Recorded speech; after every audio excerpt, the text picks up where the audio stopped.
हिंदू धर्म रे रुद्राक्ष को बहुत पवित्र बोली विवेचना करा जाए। यह विश्वास करा जाए जे रुद्राक्ष भगवान शिवंकर एक अंश, तेणु सनातन धर्म रे एहार विशेष गुरुत्व अछि। यह भक्तों जीवन में एक आध्यात्मिक भूमिका ग्रहण करे। कहा जाए जे रुद्राक्ष भगवान शिवंक लुहरु तैयारी, तेणु दुनिया रे एहाटरु पवित्र आउ किछि नाही।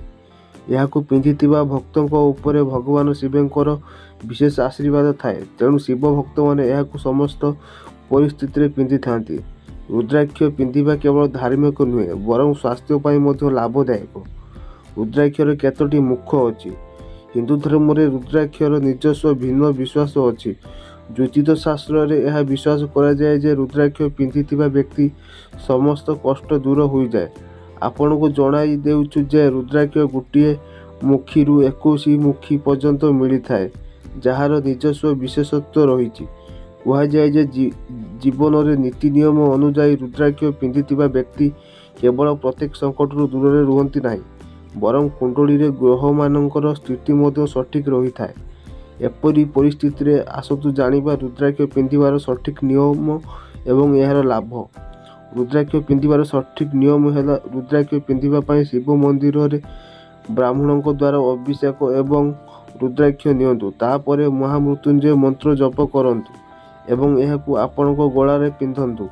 गळारे पिंधा जाइतिबा रुद्राक्ष को मध्य बहुत पवित्र बोली विवेचना करा जाए, तेणु एहाकू महिला हाथ रे स्पर्श करंतु नाही। यह व्यतीत सकाळे आपणकर नित्य कर्म समाप्त करिबा पूर्वरु आपणको गळारू माला काढी दियंतु एवं स्नान परे ही एहाकू आपणको गळारे पुणी रखंतु।